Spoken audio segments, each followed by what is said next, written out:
जय हिंद, नमस्कार मेरे प्यारे साथियों। मैं राहुल वर्मा आपका स्वागत करता हूं मेरे YouTube channel RSCS by Manish पर। साथियों, हमने एक टेस्ट सीरीज चला रखी है। टेस्ट सीरीज थी हमारी साइकोलॉजी की, जिसमें हम व्यक्तित्व कर रहे थे। आइए देखते हैं हम आज का हमारा पहला सवाल। पहला सवाल हमारा, व्यक्तित्व का कौन सा भाग समाज के नैतिक मूल्य और आदर्शों के आधार पर विकसित होता है। जिसके ऑप्शन इस प्रकार हैं। आपका इसमें पहला ऑप्शन है ईदम, दूसरा अहम, तीसरा परअहम, लास्ट वाला है लिबिडो। बताइए दोस्तों इसका आंसर। ओके दोस्तों, इसका जो आंसर हो जाएगा वो आपका सी ऑप्शन परहम हो जाएगा। आइए दोस्तों, हम चलते हैं हमारे अगले सवाल पर। अगला सवाल हमारा दोस्तों, निम्न में से कौन सा व्यक्तित्व का भाग तार्किक रूप से नियंत्रित है जो कि वास्तविकता के नियम पर आधारित है। जिसके ऑप्शन इस प्रकार है। पहला इदम, दूसरा अहम, तो तीसरा परहम, लास्ट वाला हो जाएगा लिबिडो। बताइए दोस्तों इसका आंसर। ओके दोस्तों, इसका जो आंसर हो जाएगा वो आपका बी ऑप्शन अहम हो जाएगा। आइए दोस्तों, हम देखते हैं हमारा अगला सवाल। अगला सवाल है, किसी छात्र के व्यक्तित्व के मूल्यांकन में आप किसको आधार बनाएंगे। जिसके ऑप्शन इस प्रकार है। पहला आपका उसके शारीरिक संगठन, दूसरा उसके मानसिक स्तर, तीसरा उसके भावनात्मक विकास, लास्ट वाला इन सभी। बताइए दोस्तों इसका आंसर। ओके दोस्तों, इसका जो आंसर हो जाएगा वो आपका डी ऑप्शन यानी सभी के सभी हो जाएंगे। आइए दोस्तों, देखते हैं हमारा अगला सवाल। अगला सवाल है, बालक के व्यक्तित्व विकास में विद्यालय कब तक बाधक बन सकता है। जिसके ऑप्शन इस प्रकार हैं। पहला आपका, जब विद्यालय में बहुत सी गतिविधियां चले, दूसरा जब विद्यालय प्रशासन आधिकारिक हो, तीसरा जब विद्यार्थियों के अभिव्यक्त का उन्मुख वातावरण मिले, लास्ट वाला है जब अध्यापक छात्र अनुपात न्यून हो। जिसको बताइए दोस्तों इसका आंसर। ओके दोस्तों, इसका जो आंसर हो जाएगा वो आपका बी ऑप्शन, जब विद्यालय प्रशासन आधिकारिक हो, एंड बी वाला ऑप्शन। आइए दोस्तों, देखते हैं अगला सवाल। अगला सवाल है, अंतर्मुखी व्यक्तित्व के लोग रुचि रखते हैं। जिसके ऑप्शन इस प्रकार है। पहला आपका सामाजिक कार्यों में, दूसरा मित्रों में, तीसरा स्वयं में, लास्ट वाला पार्टियों में। बताइए दोस्तों इसका आंसर। ओके दोस्तों, इसका जो आंसर हो जाएगा वो आपका सी ऑप्शन स्वयं में हो जाएगा। आइए दोस्तों, देखते हैं अगला सवाल। अगला सवाल हमारा, CAT किसके लिए तैयार किया जाता है। जिसके ऑप्शन इस प्रकार हैं। यह पहला है 40 से 60 वर्ष के आयु वर्ग के लिए, दूसरा 3 से 11 वर्ष के आयु वर्ग के लिए, तीसरा है 25 से 30 वर्ष के आयु वर्ग के लिए, लास्ट वाला है 60 से 80 वर्ष की आयु वर्ग के लिए। बताइए दोस्तों इसका आंसर। ओके दोस्तों, इसका जो आंसर हो जाएगा वो आपका बी ऑप्शन 3 से 11 वर्ष की आयु वर्ग के लिए हो जाएगा। आइए दोस्तों, देखते हैं अगला सवाल। अगला सवाल है, अत्यधिक वाचाल पर प्रसन्नचित्त और सामाजिक प्रवृत्ति के व्यक्ति के व्यक्तित्व को जुंग ने नाम दिया है। बताइए दोस्तों, जिसके ऑप्शन इस प्रकार हैं।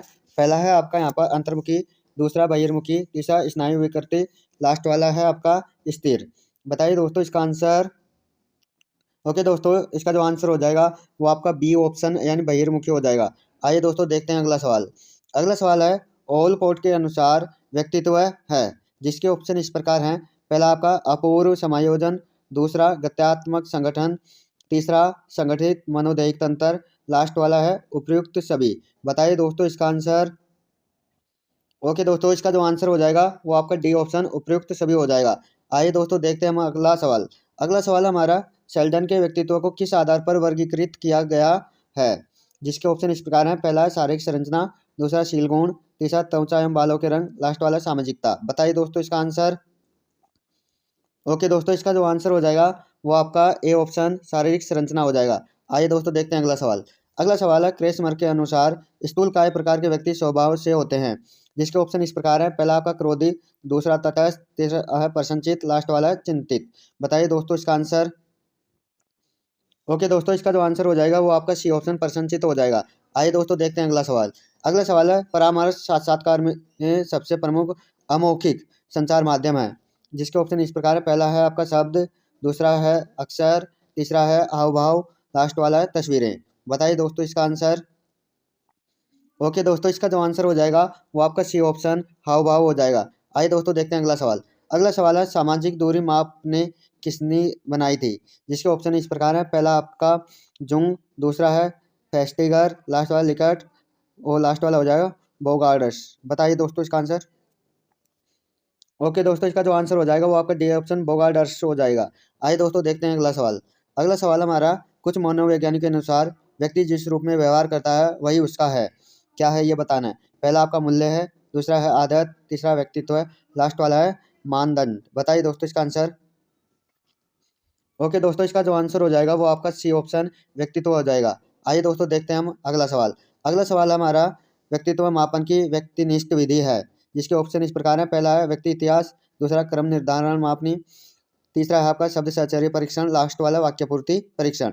बताइए दोस्तों इसका आंसर। ओके दोस्तों, इसका जो आंसर हो जाएगा वो आपका ए ऑप्शन व्यक्ति इतिहास हो जाएगा। आइए दोस्तों देखते हैं हम अगला सवाल। अगला सवाल है हमारा, अब बच्चे का विकासशील व्यक्तित्व किसके द्वारा प्रभावित होता है। बताइए दोस्तों, जिसके ऑप्शन इस प्रकार है। पहला है आपका यहाँ पर परिवार द्वारा, दूसरा है व्यक्ति के शरीर में ग्रंथियों द्वारा, तीसरा है विद्यालय में प्राप्त अनुभव द्वारा, लास्ट वाला ग्रंथि परिवार और विद्यालय में प्राप्त अनुभवों द्वारा। बताइए दोस्तों इसका आंसर। ओके दोस्तों, इसका जो आंसर हो जाएगा वो आपका डी ऑप्शन ग्रंथियों परिवार और विद्यालय में प्राप्त अनुभवों द्वारा हो जाएगा। आइए दोस्तों देखते हैं अगला सवाल। अगला सवाल अपना कि निम्नलिखित में से किसने व्यक्तित्व विकास में सामाजिक अधिगम पर बल दिया है। जिसके ऑप्शन इस प्रकार हैं। पहला है आपका बांडुरा, दूसरा फ्रायड, तीसरा मेस्लो, लास्ट वाला ओलपोर्ट। बताइए दोस्तों इसका आंसर। ओके दोस्तों, इसका जो आंसर हो जाएगा वो आपका ए ऑप्शन बांडुरा हो जाएगा। आइए दोस्तों देखते हैं अगला सवाल। अगला सवाल हमारा, अवचेतन से प्रयुक्त व्यूह रचना जो अहम को दुश्चिंता से बचाती है कहलाती है। जिसके ऑप्शन इस प्रकार है। पहला है रक्षा युक्ति, दूसरा स्व बचाव, तीसरा स्व प्रत्यय, लास्ट वाला स्व बचाव व्यूह रचना। बताइए दोस्तों इसका आंसर। ओके दोस्तों, इसका जो आंसर हो जाएगा वो आपका ये ऑप्शन रक्षा युक्ति हो जाएगा। आइए दोस्तों देखते हैं अगला सवाल। अगला सवाल है, एक अंतर्मुखी व्यक्तित्व होता है क्रिया करने की तीव्र इच्छा रखने वाला व्यक्ति जो अपने पर्यावरण के प्रभाव के प्रति तुरंत प्रतिक्रिया करता है।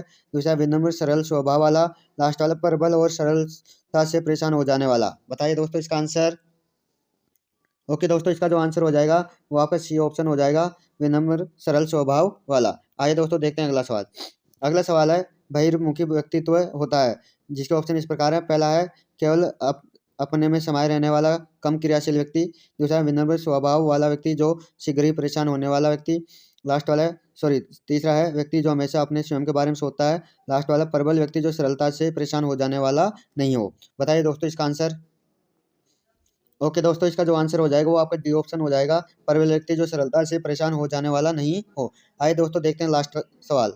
लास्ट सवाल हमारा, व्यक्तित्व के मापन के लिए निम्न में से कौन सा व्यक्तिनिष्ठ परीक्षण है। जिसके ऑप्शन इस प्रकार है।